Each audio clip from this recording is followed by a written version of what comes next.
Line of actual control पर चीनी सेना को भारतीय सेना ने करारी शिकस्त दी है। डरी सहमी चीनी सेना ने अपनी जगह छोड़ते हुए पीछे हटना मुनासिब समझा। भारत ने जिस मजबूती से इस बार चीन का मुकाबला किया, उससे चीन को इस बात का अंदाजा तो लग ही गया होगा कि भारतीय सेना से टकराना उसकी सबसे बड़ी भूल होगी। खैर, अब तक कई ऐसे मौके आए हैं जब दोनों देशों की सेनाएं आमने सामने आई हैं, तनातनी भी हुई, लेकिन भारतीय सैन्य बलों ने अपनी सूझबूझ से स्थिति को संभाले रखा और अब चीन सीमा पर तैनात होने वाली इंडो तिब्बत बॉर्डर पुलिस बल खुद को और अधिक मजबूती देने की तैयारी में जुट गई है। इस बार तैयारी आधुनिक हथियारों की नहीं बल्कि भाषा की है, मंदारिन भाषा की। चीन की चालाकी को समझने के लिए भारत की सरहद पर तैनात होने वाले आईटीबीपी के जवानों को चीन की भाषा मंदारिन सिखाई जा रही है।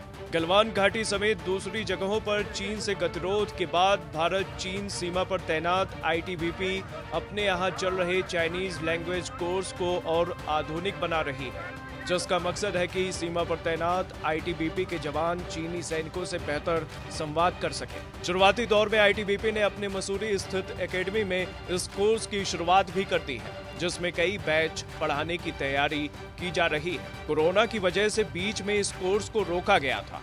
दोबारा से अब इस कोर्स की शुरुआत मसूरी की एकेडमी में करने का प्लान किया जा रहा है। भारत चीन सीमा पर तैनात करीब 90,000 जवानों की फोर्स जो चीन सीमा पर तैनात होगी, उसको बेसिक चाइनीज लैंग्वेज की ट्रेनिंग देने का प्लान है। उससे पहले भी जवानों के लिए चाइनीज लैंग्वेज का कार्यक्रम लागू था, लेकिन अब और ज्यादा योजनाबद्ध तरीके से हर एक जवान को इस पाठ्यक्रम से जुड़े कोर्स को पूरा करना होगा। इस पाठ्यक्रम में बेसिक ट्रेनिंग कोर्स और रिफ्रेशर कोर्स शामिल है।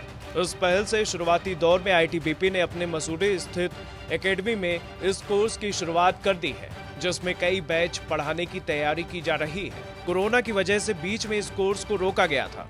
दोबारा से अब इस कोर्स की शुरुआत मसूरी की एकेडमी में करने का प्लान किया जा रहा है। भारत चीन सीमा पर तैनात करीब 90,000 जवानों की फोर्स जो चीन सीमा पर तैनात होगी, उनको बेसिक चाइनीज लैंग्वेज की ट्रेनिंग देने का प्लान है। उससे पहले भी जवानों के लिए चाइनीज लैंग्वेज का कार्यक्रम लागू था, लेकिन अब और ज्यादा योजनाबद्ध तरीके से हर एक जवान को इस पाठ्यक्रम से जुड़े कोर्स को पूरा करना होगा।